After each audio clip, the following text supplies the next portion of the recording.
আজকের এই সমাবেশটি মূলত ডক্টর মোহাম্মদ ইউনূসের হাতকে শক্তিশালী করা, এনসিপিকে শক্তিশালী করা এবং জামাত যেভাবে চায় সেইভাবে নির্বাচন পিছিয়ে দেওয়া অথবা সেইভাবে নির্বাচন করার জন্য সরকারের যে ইচ্ছা রয়েছে সেই ইচ্ছাকে আরও বেগবান করার ক্ষেত্রে এইটা একটা চাপ তৈরি করবে। তো সেই দিক থেকে জামাতের এই যে অনুষ্ঠানটিকে চ্যালেঞ্জ জানিয়ে বিএনপি রাগ হয়ে এরকম একটা বড় অনুষ্ঠান করবে বা তার চেয়েও বড় করবে। পুরো ঢাকাকে অচল করে দিয়ে একেবারে গাবতলী থেকে সায়েদাবাদ পর্যন্ত ঢাকাতে লোকে লোকারণ্য করে ফেলবে এবং সকাল ৮টা থেকে সেই রাত্রি ৮টা পর্যন্ত এই অঞ্চল পুরো অচল থাকবে, এটা এখন সম্ভব না। আওয়ামী লীগ বহুবার এখানে সমাবেশ করেছে, কিন্তু সারা দেশ থেকে লোক এনেও সোহরাওয়ার্দী উদ্যান আসলে ভরতে পারেনি। এটি আগামী দিনের যে রাজনীতি, সেই রাজনীতিতে একটি মাইলফলক হিসেবে কাজ করবে। ঢাকার ঐতিহাসিক সোহরাওয়ার্দী উদ্যানে জামায়াত ইসলামী বাংলাদেশের যে মহাসমাবেশটি হয়ে গেল, চরমোনাই সাধারণত এখানে বড় সমাবেশ করতে পারে, এর বাইরে এই মাঠ ভরার মতো শক্তি আওয়ামী লীগের ছিল না। সোহরাওয়ার্দী উদ্যান মাত্র কয়েকবার, ২ বার সম্পূর্ণ ভরেছে। প্রথমবার ভরেছিল সেই আইয়ুব খান সাহেব যখন এসেছিলেন, তখন তাকে সংবর্ধনা দেওয়ার জন্য এই সোহরাওয়ার্দী উদ্যানে গণসংবর্ধনা আয়োজন করা হয়েছিল ৫০-এর দশকে, এবং তখন পুরো এই উদ্যান ভরে গিয়েছিল। এরপর আর এটা ভরতে পারেনি। আজকে যেটা দেখলাম সেটা হলো যে এই সোহরাওয়ার্দী উদ্যানটি ভরে গেছে, শুধু ভরেনি, আমি যেটা নিজের চোখে দেখেছি সেই কথাই আপনাদেরকে বলতে এসেছি। সেটা সংক্ষেপে বলে অন্য প্রসঙ্গে যাব। তো আমি জানি যে এখানে আজকে গাড়ি নিয়ে বের হওয়া যাবে না ১০টার পরে। তো আমি বাসা থেকে ৮টার সময় বের হলাম এবং গাড়ি ছাড়াই বের হলাম রিকশায় করে। কিন্তু এর মধ্যে এসে দেখলাম যে নীলক্ষেত মোড় থেকেই বিশ্ববিদ্যালয় বন্ধ করে দেওয়া হয়েছে, তার পূর্বের দ্বার। একটা দুটো রিকশা ঢুকতে দেওয়া হচ্ছে। তা আমি সেই সকাল ৮টার সময় বিশ্ববিদ্যালয়ে দেখলাম যে লোকে লোকারণ্য, সারা বাংলাদেশ থেকে জামাতের লোকজন আসছে। তারপরে সেখানে অসংখ্য গাড়ি এবং ঢাবি লেখা যে বিভিন্ন জ্যাকেট পরে অনেক ছেলে, স্বেচ্ছাসেবক ছেলে, তারা ওখানে ট্রাফিক নিয়ন্ত্রণ করছে। জামাতের সারা বাংলাদেশ থেকে আগস্ট নেতাকর্মী যারা আছেন তারা বিশ্ববিদ্যালয়ের চত্বরের বিভিন্ন ফুটপাতে কেউ বসে আছেন, কেউ নাস্তা করছেন ৮টার দিকে, কেউ সভাস্থলের দিকে যাচ্ছেন। তো এই দৃশ্য দেখে মনে হচ্ছিল যে পুরো ঢাকা বিশ্ববিদ্যালয়টাই যেন কাবুল শহরে পরিণত হয়েছে বা কাবুল বিশ্ববিদ্যালয় চত্বর মনে হয়েছে। এর কারণ হলো জামাতের তো একটা পোশাক আছে, তারা পাঞ্জাবি পরা, অনেকের টুপি আছে, মুখে দাড়ি আছে। তো একটা ইসলামাইজেশনের যে দৃশ্য, যদি মনে হয় যে এরকম মদিনা বিশ্ববিদ্যালয় বা কিং আব্দুল আজিজ বিশ্ববিদ্যালয় রয়েছে রিয়াদে, এরকম বিশ্ববিদ্যালয়ে যদি বড় কোনো অনুষ্ঠান হয় বা আল আজহার বিশ্ববিদ্যালয়ে যদি কোনো এরকম বড় সমাবেশ হয়, সেক্ষেত্রে উপস্থিত হাজেরান, মজলিসে হাজেরান যারা থাকেন তাদের যেরকম আকার আকৃতি, ঠিক ঢাকা বিশ্ববিদ্যালয় চত্বরকে আমার আজকে ওইরকম মনে হয়েছে। তো দোয়েল চত্বরে ওখানে পৌঁছালাম, তখন দোয়েল চত্বর দিয়ে যে বাংলা একাডেমির দিকে টিএসসির যে রাস্তাটি, পরিপূর্ণভাবে লোকারণ্য। অনেকক্ষণ বসে রইলাম, এর কারণ হলো একের পর এক মিছিল আসছে, মধ্যে একটু ফাঁক পাওয়ার পর রিক্সাটা এক সাইড দিয়ে গেলাম, গিয়ে শিক্ষা ভবন পর্যন্ত আসলাম। মিছিল আসছে, অনবরত মিছিল।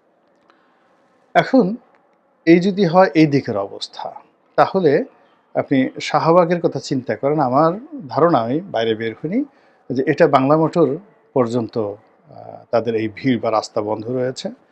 আর এদিকে যমুনা পর্যন্ত, বাংলা মোটর যদি এদিকে ধরেন, এদিকে যমুনা পর্যন্ত বা কাকরাইল মসজিদ পর্যন্ত তাদের এই সমাবেশের যে ক্রাউড, ভিড় পৌঁছে গেছে। ইন্টারনেটে যে ছবিগুলো দেখলাম সেই ছবিতে মানে পাখির চোখে জামাতের সমাবেশ। তো সেটা দেখার মতো। আপনি এটা না দেখলে বুঝতে পারবেন না যে এত লোক, মানে আওয়ামী লীগের সেই যে ২০০৯ থেকে অব্যাহত জুলুম অত্যাচারের মধ্যে জামাত এত লোক, এত নেতাকর্মী কিভাবে তৈরি করেছে, সৃষ্টি করেছে, দাওয়াতি কর্মকাণ্ড কিভাবে চালিয়েছে, এটা যারা রাজনৈতিক দার্শনিক তাদের এটা শিক্ষার বিষয়। এবং এখন যারা আওয়ামী লীগের উপর জুলুম অত্যাচার করার চেষ্টা করছেন, আওয়ামী লীগকে অবদমিত করার চেষ্টা করছেন, তাদের জন্য এই জামাতের যে আজকের যে উত্থান, সেই উত্থান একটা বিরাট শিক্ষা। আজকের এই সমাবেশটি মূলত ডক্টর মোহাম্মদ ইউনূসের হাতকে শক্তিশালী করা, এনসিপিকে শক্তিশালী করা এবং জামাত যেভাবে চায় সেইভাবে নির্বাচন পিছিয়ে দেওয়া অথবা সেইভাবে নির্বাচন করার জন্য সরকারের যে ইচ্ছা রয়েছে, সেই ইচ্ছাকে আরও বেগবান করার ক্ষেত্রে এইটা একটা চাপ তৈরি করবে। এর কারণ হলো এইভাবে এত বড় একটা সমাবেশ করা বিএনপির বা আওয়ামী লীগের পক্ষে আসলে সম্ভব নয়। এর কারণ হলো জামাতের নেতারা এখানে কোনো খাওয়ার আয়োজন করেনি। কর্মীদেরকে বলেছে তারা যার যার বিবি বাচ্চাদের হাতে তৈরি করা খাবার নিয়ে এখানে এসেছেন। এখানে বসে বসে পানি থেকে শুরু করে তারা নিজেদের মতো খাচ্ছেন, খাওয়া দাওয়া করছেন। আর অন্যদিকে ট্রাকের পর ট্রাক সেই বিরিয়ানি এনে গেঞ্জি দিয়ে সব কিছু দিয়েও কিন্তু আমাদের যে প্রথাগত রাজনৈতিক দলগুলো তারা এই সোহরাওয়ার্দী উদ্যানের ৩ ভাগের ১ ভাগ অতীতে কখনো ভরতে পেরেছেন আমি এটা দেখিনি গত ১৫-২০ বছরে। এই এটা মানে ১,০০০ কোটি টাকাও যদি বিএনপি খরচ করে এটা সম্ভব হবে না। এখানে শুধুমাত্র বিরিয়ানির প্যাকেট দিতে, পানির বোতল দিতে এগুলোতেই সমস্যার সৃষ্টি হয়ে যাবে। অনেক সমস্যার সৃষ্টি হয়ে যাবে। চেয়ার ছোঁড়াছুড়ি হবে, কে আগে স্লোগান দেবে, কে আগে আসবে, কে পরে আসবে, এগুলো নিয়ে হবে। কিন্তু জামাতের এই জিনিসগুলো আমি যে এখন ভিডিও করছি বিকাল ৪টার সময়, এখন পর্যন্ত একটা টু শব্দ হয়নি। এখানে উক্তমত নামাজ হচ্ছে, অজু হচ্ছে, পায়খানা পেশাবের হাজত আসলে সেই জায়গা তারা আয়োজন করেছে। তো এইটা বিএনপিকে রীতিমতো একটা চাপের মধ্যে ফেলে দিয়েছে এবং তাদেরকে যাকে বলে ডিমনিটাইজ, ডিসেন্ট্রালাইজেশন, তারপরে মানে ডিমনিটাইজ মানে তারা যে এই যে সাদা বিভিন্ন জায়গাতে কালেকশন করতো, জামাতের এই শক্তিমত্তার পরে অনেকে এখন আর বিএনপির লোকদেরকে পাত্তা দেবে না, চাঁদাও দেবে না। ফলে এটা অনেকটা ডিমনিটাইজ হয়ে গেল। ২ নম্বর হলো যে তারা যে বড় বড় কথা বলতো, সরকারকে দাপট দেখাতো, আমরা এটা করতে পারি, ওটা করতে পারি, ১ ঘন্টায় সরকারকে ফেলে দিতে পারি। তখন তারা এরপর থেকে এই কথাগুলো আর ওইভাবে বলতে পারবে না। এরপরে যেটা হলো যে এটা তো জামাতের একটা অনুষ্ঠান এবং এখানে অন্যান্য ইসলামপন্থী দলগুলো সংহতি জানিয়েছে কিন্তু ওইভাবে তারা আসেনি। যদি তারা সবাই আসতো বা আসে তাহলে এটা বিরাট একটা রূপ ধারণ করবে এবং এর মাধ্যমে বিএনপিকে চ্যালেঞ্জ দিচ্ছে, ডক্টর মোহাম্মদ ইউনূসকে শক্তিশালী করছে, এনসিপিকে শক্তিশালী করছে, তার সঙ্গে অন্যান্য যে রাজনৈতিক দল, ইসলামপন্থী যে রাজনৈতিক দল, আহ তাদেরকেও জামাত জানান দিল যে সত্যিকার অর্থে তাদের সাংগঠনিক ক্ষমতা কত বেশি এবং এখানে আজকের যে মাহফিল তারা আয়োজন করেছে, এটাকে রাজনৈতিক সমাবেশ না বলে আপনি মাহফিল বলেন। এখানে গান গেয়েছে, তারা হামদ করেছে, কোরআন তেলাওয়াত করেছে, ওয়াজ করেছে, মাহফিল করেছে, রাজনীতির কথা বলছে। মানে পুরো সকাল ৮টা থেকে কটা পর্যন্ত চলে আমি জানি না। এটাকে তারা একটা উৎসব মুখর মিলন মেলা করেছে, যে মিলন মেলার সঙ্গে আপনি এই যে তাবলিগের যে জামাত হয় টঙ্গীতে, এটা তুলনা করতে পারেন। এবং ওখানে এখন যে ২ ভাগ হয়, সেই তাবলিগের জামাতে যে লোকারণ্য হয়, তার চেয়ে আজকে জামাতের যে লোকজন কোনো অংশে কম হয়নি। যে কাজেই এটা তাবলিগের জন্য একটা বিরাট থ্রেট। চরমোনাইকে আরও উৎসাহিত করবে এবং সবচেয়ে বড় ব্যাপার হলো আজকের এই যে অনুষ্ঠানটি, এটি লাইভ টেলিকাস্ট করছে পৃথিবীর সব জায়গায়। যারা বাংলাদেশকে তালিবান রাষ্ট্র হিসেবে প্রচার করতে চাচ্ছে, এখানে জঙ্গিবাদের উত্থান হচ্ছে, এখানে ইসলামাইজেশন হচ্ছে, এখানে মুসলিম খিলাফত প্রতিষ্ঠিত হতে যাচ্ছে, এখানে ইসলামী রেভলিউশন বা বিপ্লব হতে যাচ্ছে, এই সকল কথা যারা বলার চেষ্টা করছেন তারা এই জামাতের অনুষ্ঠানটিকে রীতিমতো একটা মডেল হিসেবে বা মডিউল হিসেবে, মডেল এবং মডিউল দুটোর মধ্যে পার্থক্য রয়েছে, তো মডেল এবং মডিউল হিসেবে ব্যবহার করার জন্য তারা সর্বোচ্চ চেষ্টা করবে এবং যা কিনা ডক্টর মোহাম্মদ ইউনূসের যে আন্তর্জাতিক যে পরিচিতি রয়েছে বিশেষ করে পশ্চিমা দুনিয়ায়, এটাকে হুমকির মুখে ফেলবে। এবং এখন এই জামাতের আজকের যে এই অবস্থার ফলে কি হলো, ডক্টর মোহাম্মদ ইউনূসকে এখন জামাতের পকেটে ঢুকে যেতে হবে এবং জামাতের অনুগ্রহ, আনুগত্য ব্যতিরেকে তিনি আর এগোতে পারবেন না। তিনি ইচ্ছা করলেই আগামীতে মির্জা ফখরুল বা জামাতের অনুমতি ছাড়া তিনি জনাব তারেক রহমান সাহেবের সঙ্গে বৈঠক করতে পারবেন না। তিনি চাইলেও এখন জামাতের হুকুমের বাইরে গিয়ে বা ইচ্ছার বাইরে গিয়ে, ডিজায়ারের বাইরে গিয়ে তিনি একটি নির্বাচন অনুষ্ঠান কিংবা জামাত যেভাবে বলছে সংখ্যানুপাতিক হারে নির্বাচন, পিআর পদ্ধতি, এই পিআর পদ্ধতির বাইরে বিএনপি যেভাবে ট্র্যাডিশনাল নির্বাচন চাচ্ছে ওভাবে ডক্টর মোহাম্মদ তিনিও যেতে পারবে না, তাকে বিএনপির সঙ্গে কন্ট্রাডিকশনে যেতেই হবে। এরপরে জামাত আজকে এখন পর্যন্ত আমি জানি না তারা যে ৭ দফা দাবি, সেই দাবিগুলো আসলে কি কি সেই ৭ দফার মধ্যে রয়েছে। নিঃসন্দেহে আমি যেটা মনে করছি তারা পিআর পদ্ধতি চাইবে।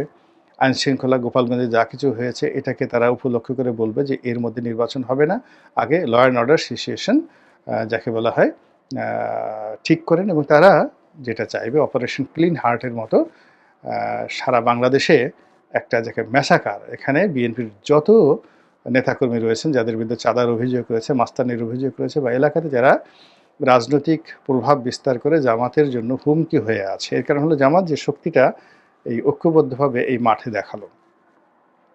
কিন্তু কালকে যদি গোপীবাগে জামাতের নেতাদেরকে আক্রমণ করে বিএনপির লোক, গোপীবাগ থেকে যদি সায়দাবাদ মোড়ে যায়, সায়দাবাদ মোড় থেকে যদি ধরেন গ্যান্ডারিয়া যায়, গ্যান্ডারিয়া থেকে ধূপখোলা যায়, ধূপখোলা থেকে বংশালে আসে, বংশাল থেকে যদি তারা আবার মিটফোর্টে যায়, মিটফোর্ট থেকে তারা যদি যে পুরনো জেলখানা যে আছে সেই এলাকাতে আসে, নাজিরা বাজার আসে, তারা যদি চকবাজারে যায়, এইগুলো পুরো ঢাকাতে আসে, তারা যদি মিরপুরে জামাতকে আক্রমণ করে, তারা যদি বাড্ডাতে জামাতকে আক্রমণ করে, এরপর নারায়ণগঞ্জ, নরসিংদী, ঢাকার আশেপাশে সব জায়গাতে জামাতকে যদি কুচু কুচু কুচু কুচু করে, টুকু টুকু টুকু টুকু করে, জামাতের আসলে এই যে এখানে শক্তিটা দেখিয়েছে, কিন্তু এই শক্তিটা তারা কিন্তু ওখানে দেখাতে পারবে না। বিএনপির একটা পশমও তারা ছিঁড়তে পারবে না, দিস ইজ রিয়ালিটি।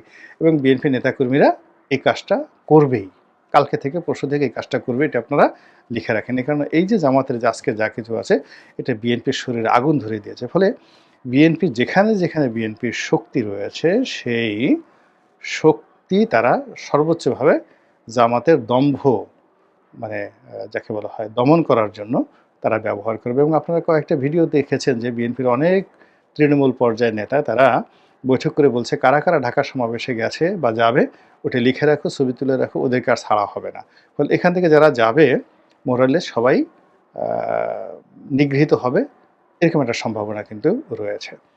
ফলে কি হলো, জামাত তারপর এনসিপি, চরমোনাই, তারা এই যে সমাবেশটা হলো তারা আবার আর একটা সমাবেশ করবে খুব দ্রুত, এবং সরকারকে বলবে যে ইমিডিয়েটলি অপারেশন ক্লিন হার্ট করে বিএনপির নেতা কর্মীদেরকে ধরো, এবং পুরো দেশ যাকে বলা হয় বিএনপির জন্য ডিমনিটাইজড, ডিসেন্ট্রালাইজড এবং ফিউজড, মানে পাওয়ার নাই, ক্ষমতা নাই, বিদ্যুৎ নেই, এভাবে ফিউজ করে দাও।